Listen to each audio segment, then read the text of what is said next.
तो हम क्या कर रहे थे कल? लाइट को इंसिडेंट करवा रहे थे रिफ्रैक्शन के लिए, और हुगन्स के क्या कर रहे थे, प्रिंसिपल को वेरीफाई कर रहे थे। ठीक है, ये हमारे पास एंगल आई था, ये इसका नॉर्मल था, और ये एंगल इसका आर था। फिर हमने ए से बी के ऊपर एक परपेंडिकुलर ड्रॉ किया, और इस वेव फ्रंट के बीच में ना एक लाइन और ड्रा कर लो, जैसे अपन लेंस में करते थे ना। तो उससे क्या है कि अपने को एक रफ आइडिया रहता है, ठीक है, कि क्या चीज़ें हो रही हैं, कहाँ से कहाँ जा रही हैं। ठीक है, और इस पॉइंट को नाम दे दो पॉइंट ओ, क्योंकि ये ए और सी का क्या है, मिड पॉइंट है, तो ओरिजिन हम इसको कह सकते हैं।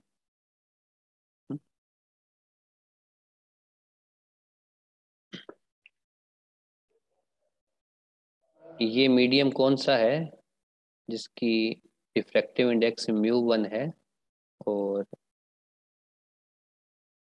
रेयर है। ठीक है, और रेयर ये कौन सा है, म्यू 2 बड़ा है, और ये कौन सा है, डेंसर। डेंसर मीडियम है। ठीक है, डेंसर का कैसे पता चला कौन सा डेंसर है? क्योंकि जैसे ही लाइट आई, इसके एंटर करते ही ये लाइट क्या हो गई, टुवार्ड्स दी नॉर्मल बैंड हो गई। ठीक है, ये देखिए, ये नॉर्मल की तरफ बैंड हो गई ना। इसका मतलब क्या था, ये मीडियम डेंसर है। जैसे आप भागते हो और एकदम आपके सामने कीचड़ में आपको भागना पड़े साफ रोड से, तो आपकी स्पीड जो है धीमी हो जाती है। क्यों? क्योंकि जो मीडियम था आगे अब आपके, वो थोड़ा सा क्या है, कीचड़ वाला है, थोड़ा सा वो डेंसर है। समझ में आई आपको ये बात? अगर आप कीचड़ में भाग रहे हो और आगे जो सड़क है वो साफ आ जाती है, तो आपकी स्पीड जो है बढ़ जाती है, तब आपका एंगल जो आर है वो क्या हो जाता है, ज्यादा हो जाता है नॉर्मल से। इसका मतलब आप डेंसर मीडियम से कहाँ चले गए, रेयर मीडियम में। जैसे आपने पहले पढ़ा था ना 10वीं में, कुछ इस प्रकार की रे होती है, जब डेंसर में आती है तो थोड़ी सी इधर बैंड होती है। ठीक है, और जब वापस बाहर निकलती है तो वापस ज़्यादा अवे हो जाती है नॉर्मल से। ठीक है, और ये लाइन जो है ये पैरेलल रहती है एक दूसरे के। ऐसा कुछ किया था मेरे ख्याल से, अगर याद है तो। ठीक है जी, अब इसके बारे में लिखिए, क्या लिखना है। एक्स और वाई क्या है,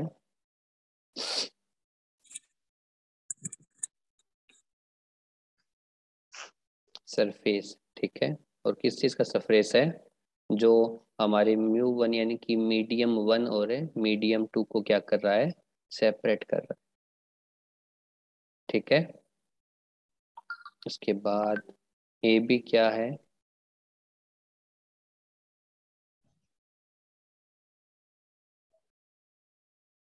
इंसिडेंट वेव फ्रंट है। ठीक है, वेव फ्रंट। ये वाला पॉइंट सी था,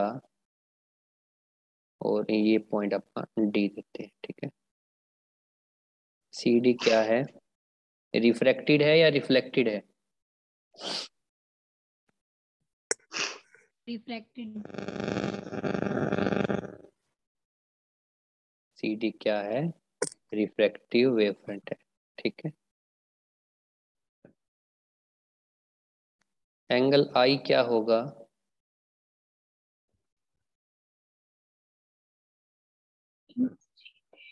incident angle. Angle. Angle R क्या होगा,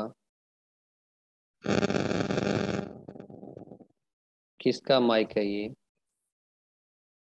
रिफ्रैक्टेड है। ठीक है,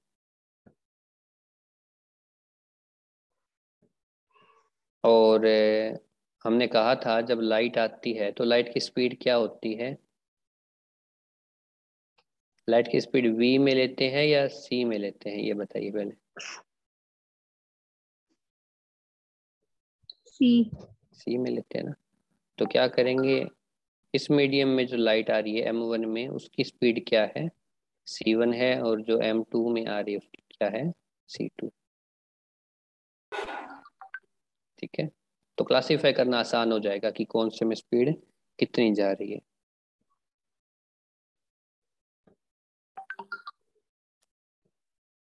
अंदर क्या लिखेंगे, C1 क्या है अपना?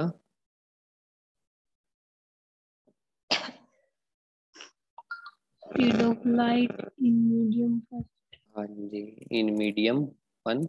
और C2 क्या है? Speed of light in medium 2। ठीक है।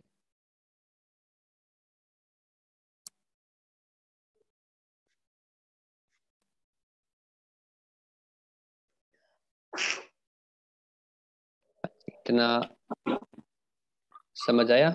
जो हमने किया है, जो डायग्राम बनाया है, बस उसके बारे में जो चीजें हैं बस उनको क्या किया है, क्लासिफाई किया है एक बार।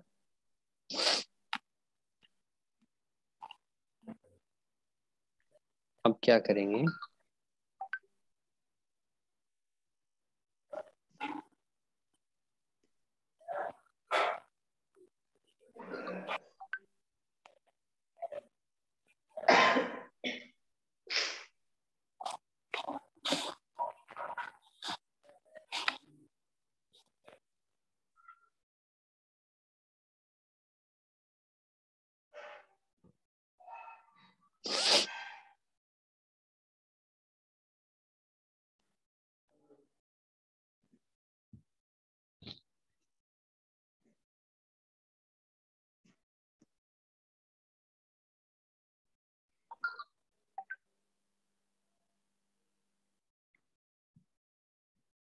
जी मुझे ये बताइए, ये जो A से B अपना जा रहा है, ये जो बॉक्स है, ये वाला, ठीक है,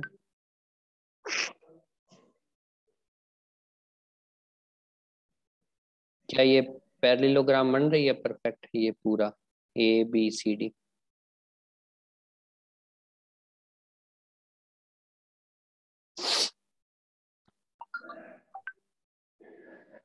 हाँ जी, कोई बताएगा बच्चा? क्या ABCD जो एक एरिया अपन ने बंद किया है, इनक्लोज्ड एरिया है, वो एक पैरेललोग्राम है? क्या वो एक परफेक्ट Yes, रेक्टेंगल भी sir. है?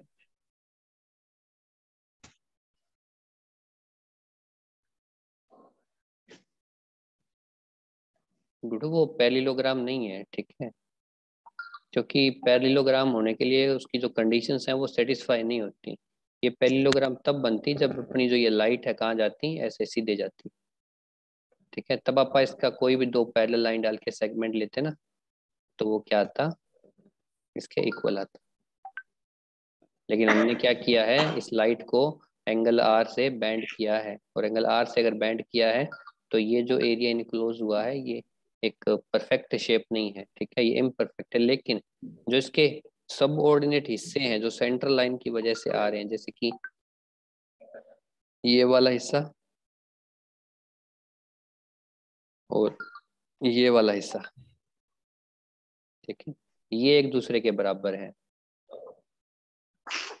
ठीक है, क्योंकि ये तीनों जो लाइनें हैं ये एक दूसरे की क्या है, पैरेलल। समझ आई आपको बात? ये जो एंगल है,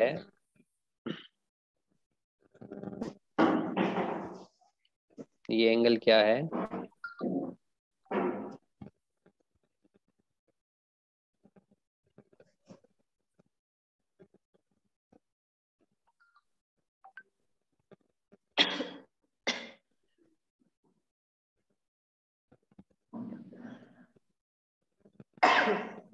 ये क्या है, एंगल आई है, और ये जो एंगल आपका यहाँ है, ये एंगल आर है।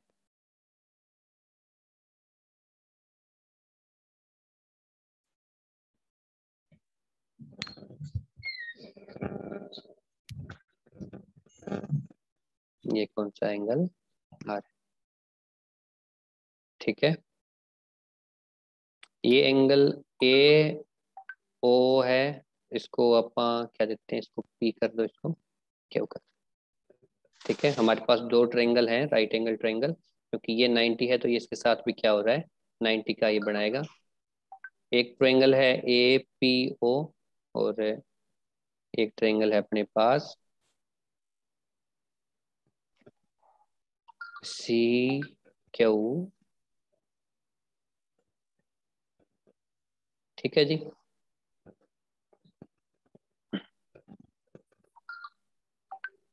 अब लिखिए यहाँ पर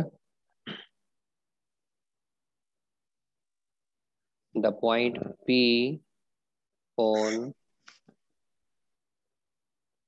incident wave front is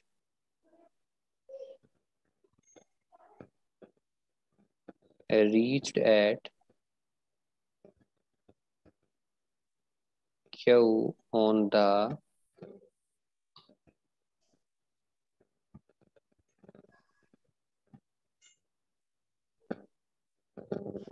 refracted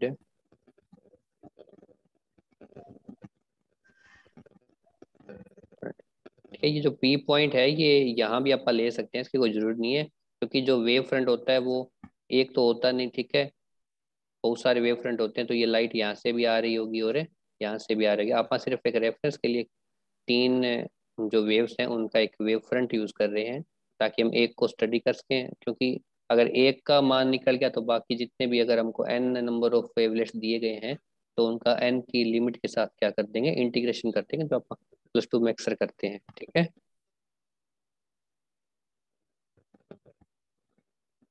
हाँ जी, तो क्या लिखेंगे, जो पॉइंट पी है इंसिडेंट वेव फ्रंट का, वो रिफ्लेक्टेड होके कहाँ पहुंच रहा है, पॉइंट क्यू के पास पहुंच रहा है, ठीक है। यानी कि जो पी है वो क्यू में क्या हो रहा है, चेंज हो रहा है, लेकिन रिफ्रैक्शन होने के बाद।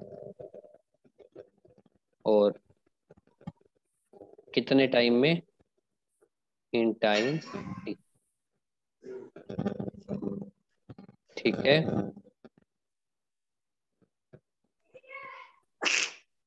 अब अगर जो पी पॉइंट है अपना वो क्यू तक जा रहा है, तो उसी प्रकार क्या होगा, अपना जो ए पॉइंट है वो कहाँ जाएगा, डी तक पहुंच जाएगा ना।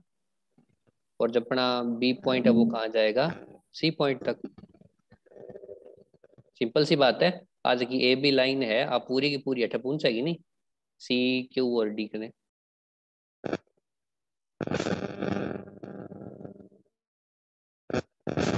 तो इनको मतलब ये है, अच्छा के लिए, जब आप P on incident wave front is reached eight Q on the reflected wave front in time T,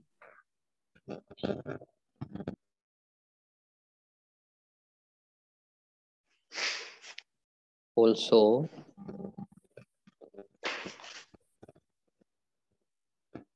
A reached at D and B at C, ठीक है।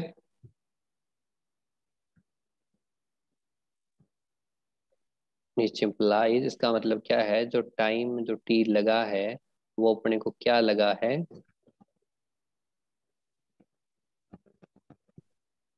अब देखिए ए पॉइंट जो है वो क्या है, अकेला है, ठीक है। अगर ऊपर डायग्राम में दिखाऊं आपको, तो ये देखिए जो ए पॉइंट है अपना वो इस पॉइंट के ऊपर है, ठीक है। और इसके साथ रेफरेंस लेना है वो डी का है, तो सरफेस के ऊपर हम किसी भी चीज़ का रेफरेंस नहीं ले सकते, क्योंकि हमें क्या चाहिए, दो मीडियम की कंपैरिजन करनी है कि रिफ्लेक्शन कितना हुआ है, ठीक है। अगर ए का नहीं कर सकते तो हम सिमिलरली किसका नहीं कर सकते, सी का भी नहीं कर सकते। अगर इन दोनों का नहीं कर सकते तो डी रेफरेंस पॉइंट और बी रेफरेंस पॉइंट जो है वो अपने कोई काम के नहीं है। तो अपने पास सिर्फ एक पॉइंट पी बचता है और एक पॉइंट है क्यू बचता है, जिनके रेफरेंस में आप थोड़ा बहुत इसकी कैलकुलेशन जो है कर सकते हैं। तो टी क्या होगा, टोटल टाइम जो लगेगा वो ये होगा,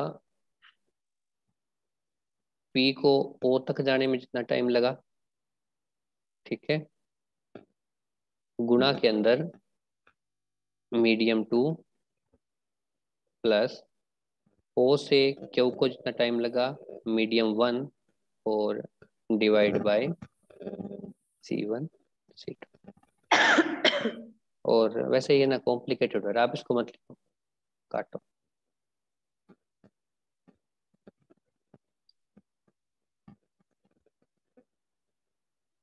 इसके लिए सिंपल सा कोई कैलकुलेशन लिखते हैं। आप इसको ऐसे लिखो, जो टाइम टी जो लगेगा वो किसके बराबर होगा, पी को ओ तक पहुंचने में, और रिफ्रैक्टिव इंडेक्स किसका आएगा, मीडियम वन में, प्लस उसके बाद ओ से वो कहाँ तक जा रहा है, क्यू तक जा रहा है, वो रिफ्रैक्शन होने के बाद दूसरे मीडियम में जा रहा है, तो उसकी स्पीड क्या है, टाइम C2। C2। टाइम का फॉर्मूला यही होता है ना, डिस्टेंस अपॉन स्पीड।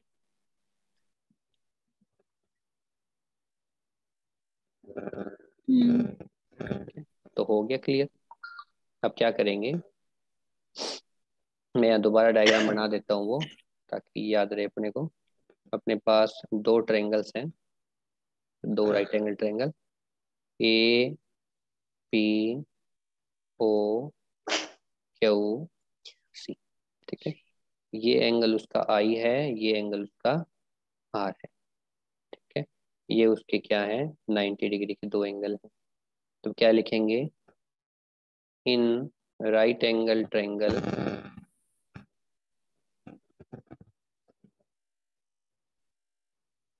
हाँ जी, राइट एंगल ट्रायंगल कौन सी, A P O, A P O, sine i किसके बराबर होगा, निकालो।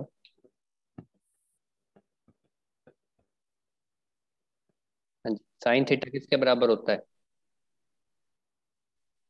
Perpendicular by hypotenuse. हाँ जी, साइन थीटा होता है परपेंडिकुलर बाय हाइपोटेन्यूज। पक्का ये होता है क्या। चलिए, तो साइन आई ए पी ओ में किसके बराबर होगा,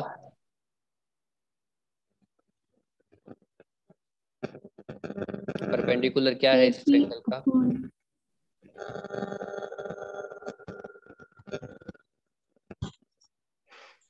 AP। नहीं ए पी क्यों होगा, परपेंडिकुलर देखना है। जिस 90 डिग्री के साथ एंगल होता है वो उसका क्या होता है, बेस होता है, ये बेस है इसका, और 90 के सामने वाला हाइपोटेन्यूज होता है। OP। हाँ, एंगल के सामने वाला कौन होता है, परपेंडिकुलर होता है। ओ पी डिवाइड बाय क्या हो जाएगा,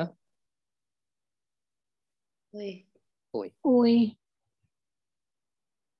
ठीक है। और हमारी जो इक्वेशन है टाइम की, उसमें हमें क्या चाहिए, ओपी की वैल्यू चाहिए, ठीक है। C1 की तो अपने पास जरूरत नहीं है, तो यहाँ से क्या आ जाएगा, ओपी किसके बराबर आएगा, साइन आई इंटू ओ, ये ओए। इक्वेशन नंबर 2, ठीक है। अब दूसरी triangle, in right angle triangle कौन सी है दूसरी बताओ, C हम्म, Q O इसमें साइन आर किसके बराबर होगा,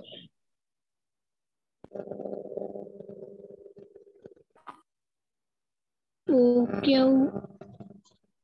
हाँ जी, ओ क्यू, अपॉन OC। हाँ जी, upon O C. Very good. और हमें किसकी वैल्यू निकालनी है यहाँ से, ओ क्यू की। OQ। ओ क्यू किसके बराबर आएगा, साइन आर गुणा ओ सी। ये क्या आ गया क्वेश्चन नंबर 3 है। अब क्या करेंगे, बाय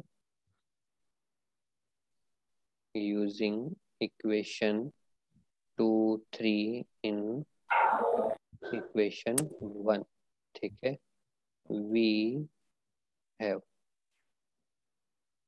टी किसके बराबर आ जाएगा, ओपी की वैल्यू रख दो इक्वेशन 2 से, sine I into O A divide by C1 plus sine R गुणा ओ सी डिवाइड बाय C2, ठीक है। कोई डाउट यहाँ तक किसी को।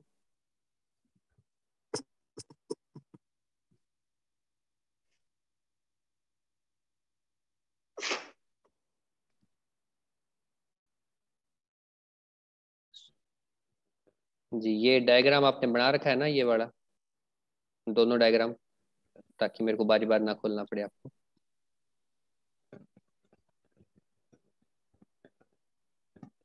हाँ जी, इसको समीकरण नंबर अपना क्या दे दो, 4। अब हम क्या करते हैं, साइन आई को साइन आई पड़ा रहने दो, ओ ए का ओ ए रहने दो, सी वन का सी वन रहने दो, प्लस साइन आर रहने दो, ठीक है, गुणा ओ सी जो है अपने, देखिए लाइन क्या है, ये अपना है ए, ये सी है, ये पी है, ये ओ है, ये क्यू, ये एंगल आई है, ये एंगल आर है। तो यहाँ से ए सी किसके बराबर है, ओ ए प्लस ओ सी, एम आई राइट।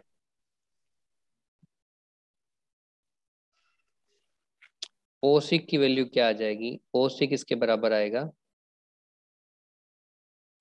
ए सी माइनस ओ ए। ए सी माइनस ओ ए। तो हम क्या करेंगे, ओ सी की जगह पुट कर देंगे ए सी माइनस ओ ए और डिवाइड बाय, ये हम इस साइड वाले कर रहे हैं ताकि इसको एंगल इंसिडेंट को क्या ले सकें, रेफरेंस ले सकें। अगर आप ओ ए की जगह भी रखना चाहते हो ना, तो आप ओ ए की जगह भी इसको रख सकते हो, ठीक है। फिर क्या आ जाएगा, ए सी माइनस ओ सी आ जाएगा, और यहाँ पे वैल्यू जो है चेंज हो जाएगी, उस हिसाब से फिर ये वाला सोल्व होगा, ठीक है जी।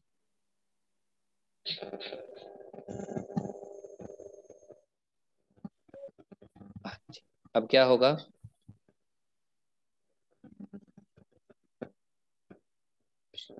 Sign I O A divide by C one plus, इसकी गुणा कर दो, sine R A C divide by C two minus sine R O A divide by C two, ठीक है। कोई डाउट, नो सर। चलिए ये टी है। अब इसमें दो चीजें हैं जो ओ ए वाली हैं, जो इसमें से कुछ कॉमन आ सकता है, ठीक है। इसमें से क्या करो, साइन आई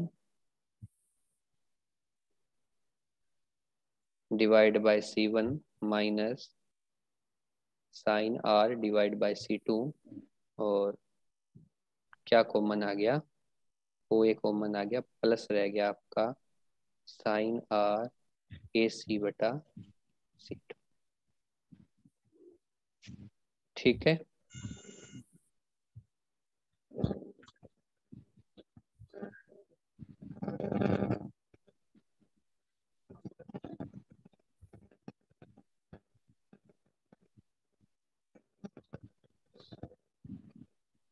हाँ जी, लिख लिया। Yes sir. अब देखो अपने जो डायग्राम है उसमें एक चीज है कि जो अपना ए सी है और अपना जो ओ ए है, ठीक है, वो टाइम के ऊपर क्या है, डिपेंडेंट नहीं है। क्योंकि ओ ए और ए सी जो है वो क्या है, सरफेस की लाइन है जो दो मीडियम्स को क्या कर रही है, डिफरेंशिएट कर रही है। इसका मतलब है कि जो ए ओ और सी जो है वो टी बराबर जीरो के ऊपर क्या होंगे, नेग्लिजिबल होंगे, ठीक है? यहाँ पे ये लाइन लिख लो, since A C and O A are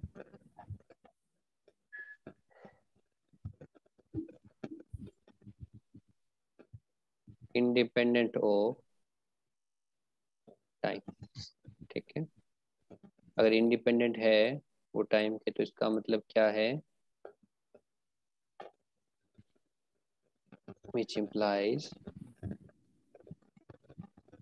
sign i बटा सी वन माइनस साइन आर बटा सी टू बराबर में क्या आ जाएगा, जीरो, ठीक है।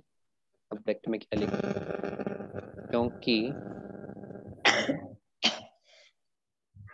when T is equal to 0,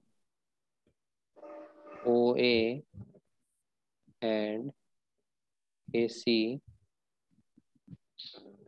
will also be 0। समझ में आई आपको बात?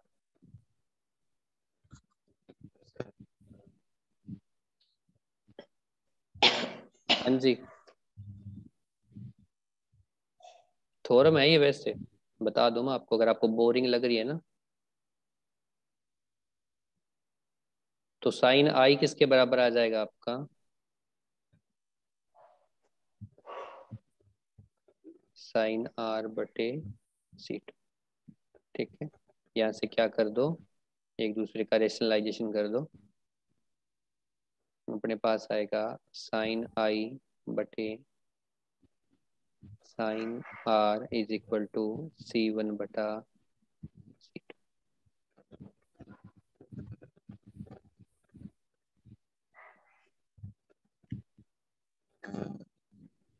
ठीक है जी।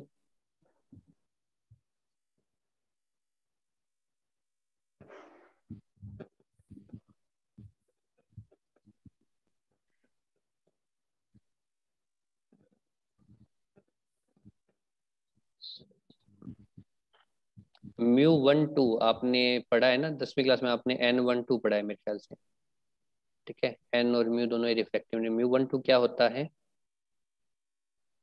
μ2 अपॉन μ1, ऐसा ही होता है ना।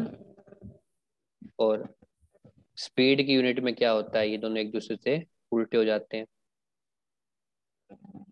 ठीक है, तो ये आपकी इक्वेशन नंबर 5, और ये आपकी इक्वेशन नंबर 6 या 5 ऊपर हो गई, 4। ठीक है, by using equation 5 and 6 we have sine i बटा sine are is equal to mu,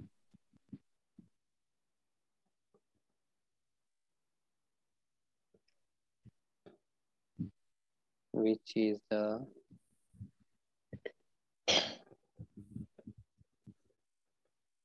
Snell's law of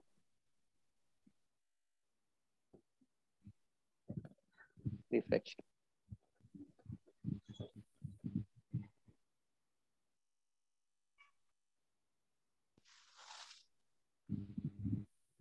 ठीक है जी।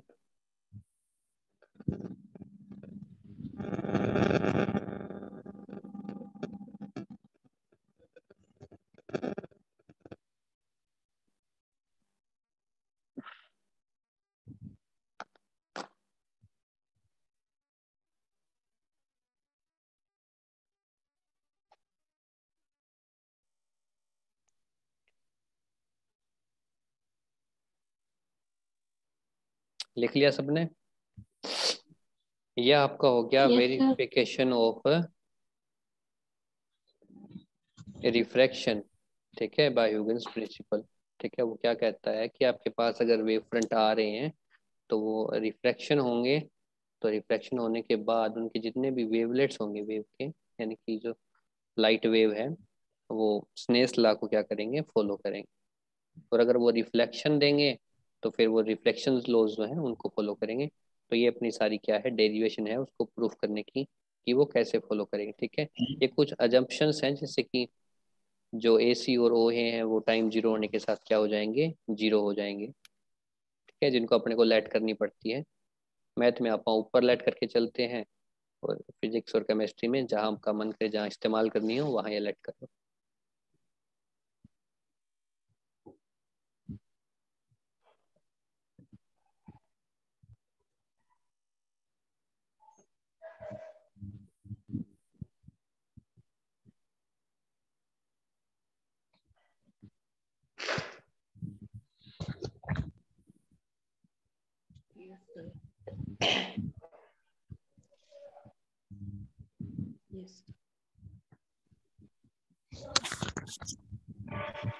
हाँ जी, आए सारे आज।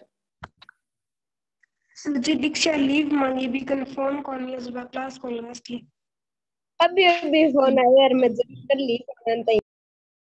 आ रही है के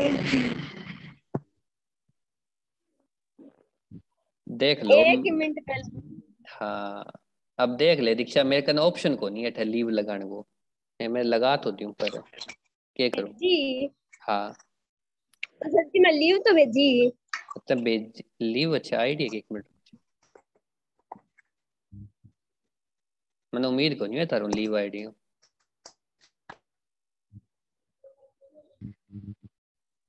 सर जी मैं भी आईडी हूँ। एडिटर जी आप पहला लीव तो अप्रूव करिए आने देंगे।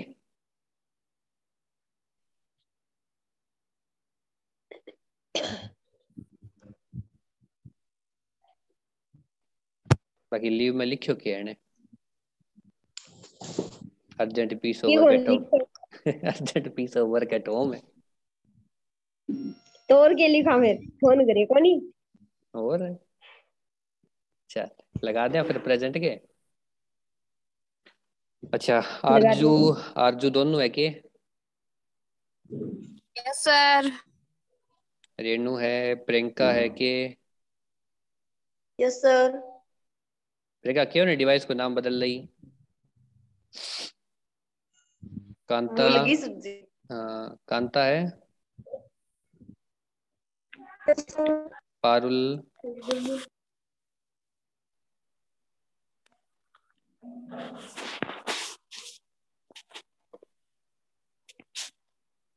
पारुल को नहीं के?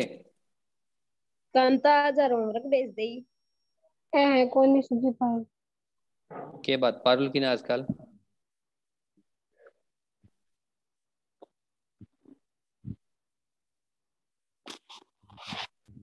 बेरो कौन नहीं सब्जी पाई।